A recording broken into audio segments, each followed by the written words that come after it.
ఈ వారంలో పాకిస్తాన్ లీడర్లు నోటి దురదతో మామూలుగా పేల్లేదు. అమెరికా అండ చూసుకొని పాక్ లీడర్లు రెచ్చిపోతున్నారు. తాజాగా పాక్ ప్రధాని షెహబాజ్ షరీఫ్ భారత్ని బెదిరించే ప్రయత్నం చేశారు. సింధు జలాల ఒప్పందంపై ఖచ్చితంగా దిగిరావాలని, ఒక్క చుక్క నీరు కూడా తాము వదిలేది లేదంటూ ప్రగల్భాలు పలికారు. అంతేకాదు భారత్కి సరైన గుణపాఠం చెప్తామంటూ కూడా డబ్బా కొట్టారు. ఇంతకీ పాకిస్తాన్కి అంత సీనే ఉంటే ఆపరేషన్ సింధూర్ జరుగుతున్నప్పుడు పిక్కబలం ఎందుకు చూపించారు అన్న డిస్కషన్ జోరుగా సాగుతోంది.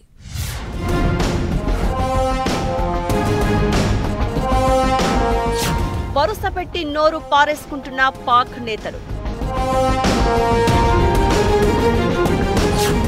భారత్ కి బుద్ధి చెప్తామంటూ పాక్ ప్రధాని షెహబాజ్ షరీఫ్ మాటలు దేనికి సంకేతం?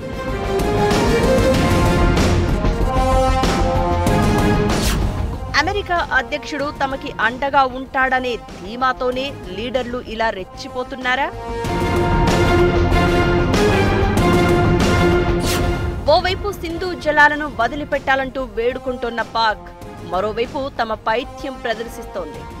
తాజాగా పాకిస్తాన్ ప్రధాని షెహబాజ్ షరీఫ్ ఒక్క చుక్క నీటిని కూడా వదిలిపెట్టేది లేదని భారత్కి ఓ గుణపాఠం నేర్పుతామంటూ నోరు పారేసుకున్నారు. అసలు ఉగ్రవాదాన్ని పెంచి పోషించే పాకిస్తాన్కి అంత ఉంటే ఉగ్రవాద బాధిత దేశమైన భారత్ ఇంకెలా వ్యవహరించాలి?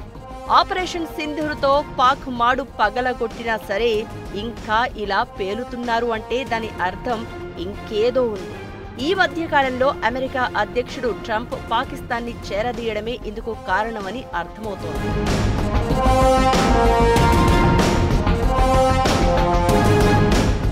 భారత సైన్యం దాడి చేసినప్పుడు పారిపోయిన పాక్ ఇప్పుడు తాజాగా ఇలా అణుబాంబులేస్తాం, యుద్ధం చేస్తాం, పాఠం నేర్పుతాం అనడం వెనుక ట్రంప్ హస్తం ఉందనే ఎక్కువ మంది నమ్ముతున్నారు. సుంకాల బెదిరింపులకు భారత్ లొంగలేదు. దీంతో ఒళ్లు మండిపోతున్న ట్రంప్ తాను వెనక ఉండి పాకిస్తాన్ని ఎగదోస్తున్నారు అనిపిస్తోంది.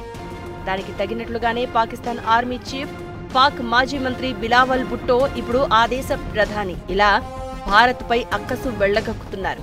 సరిహద్దుల దగ్గర చొరబాట్లతోనో లేదంటే మరోసారి ఉగ్ర దాడులను ప్రోత్సహించడమో పాక్ చేయవచ్చనే అనుమానాలు కలుగుతున్నాయి. దీనికి తోడు పాకిస్తాన్ ఉగ్రవాదానికి వ్యతిరేకంగా భలే విజయం సాధించింది అంటూ అమెరికా మెచ్చుకోవడం కూడా గమనించాలి. ఉగ్రవాద దాడుల్లో చనిపోయిన పాక్ వాసులకు నివాళులు అర్పిస్తున్నట్లు చెప్పింది అమెరికా. దీనికి ముందే బలూచిస్తాన్ లిబరేషన్ ఆర్మీని అమెరికా ఉగ్రవాద సంస్థగా ప్రకటించింది. ఇలా అమెరికా పాక్ ఓ జట్టుగా ఏర్పడుతూ ఉండగా ఆ క్రమంలోనే పాక్ లీడర్ల నోటి వెంట ఇలాంటి దురహంకార మాటలు వస్తున్నాయి అనుకోవాలి.